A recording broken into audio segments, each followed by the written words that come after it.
We are your home theater and AV questions answered. This is AVRant. Want your home theater or AV question answered by Tom and Rob? Send it to question@avrant.com. Traveling IT guy in Twitter. Okay. Should be on. Sorry, typo. What now? On Twitter. it's not in Twitter. On Twitter. Well, he's not in Twitter. But you feel like you're in it, like Tron. You're in it. In Twitter. All right. So traveling IT guy on, in, and around Twitter. That's right. We recommended a 65-inch Vizio D-Series TV previously for use in a family room. There's a 65-inch E-Series model on sale for $30 less. Which is better? Strangely enough, I actually think the D-Series is better in this case. Oh, yeah. The reason is the D-Series in this instance has 16 local dimming zones. The E-Series has 12. Oh, so even though E comes after D in the alphabet, right. Whoa, step back, look at the actual specs. So they decreased the number of local dimming zones. They took away the built-in TV tuner, but they added Google Cast. All right, that's the E-Series. Okay. Now, the E-Series is all 4K resolution. So the D-Series offers both. In the 65-inch size in the D-Series, you can get a 4K resolution or a 1080p. Okay, so if he's looking at equivalent 4K TVs otherwise, I'd pay $30 for a few more dimming zones. Yeah.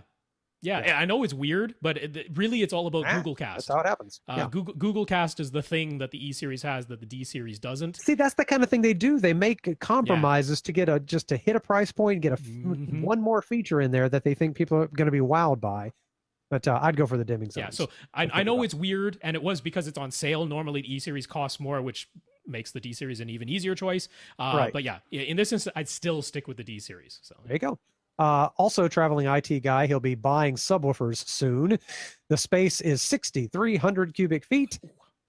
Yeah, it's a stadium, and the plan. Not quite. And the plan is to buy one subwoofer now and the second one later. He wants to make sure whatever he buys has the right sort of output capability to handle this space. Do you have suggestions? Yeah, so, I mean, the easiest way to say this is the two least expensive that I think are appropriate for this room size. We'll start there, all right? So that's the HSU VTF-15H Mark II. Which I like to call HSU. And Power Sound Audio, of course, with their 15V. Now, those two companies have been duking it out because they're like, I can build the higher output, less expensive subwoofer. No, I can. And for a while, HSU was the least expensive, but now Power Sound's like, well, we got free shipping and we dropped the price a little bit, so now they're actually like a little bit less expensive than HSU if you get the 15Vs. But these are very equivalent subwoofers, very equivalent in price as well. Well, what I'm looking at, if I clicked these links correctly, the shoe is $1,749 in satin. That's for black. duals. That's for two of them. For two. Okay, for I was about to have a two. heart attack. No. I went too quickly. That's for two of them. Yeah, I got you. Yeah. Never you mind. Then they're actually cheaper. But then there's shipping on those, and then it's free shipping on Power Sound Audio if you're in the US.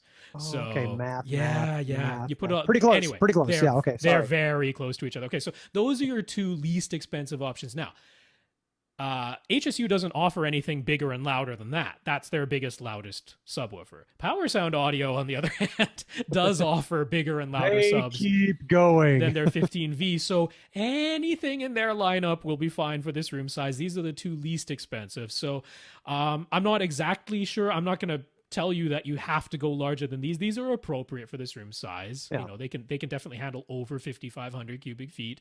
So 6,300, you're fine with either of these two. If you want to go even larger and louder, I would look at the rest of Power Sound Audio's lineup. Rhythmic Audio is of course going to be in here too, but they are a little bit more expensive than either of these guys. So the Power Sound Audio has an interesting sort of laminate texture on it. Yeah. It's almost like a speckled. It looks like my countertops, if I'm being honest. Looks a little bit like truck bed liner. Yeah.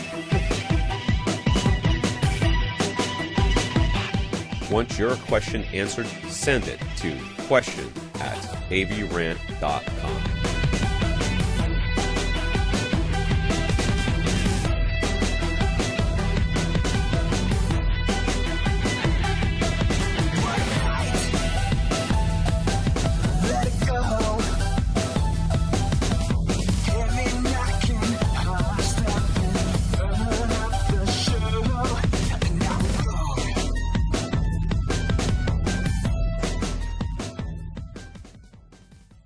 This is AVRant. Now go out and listen to something.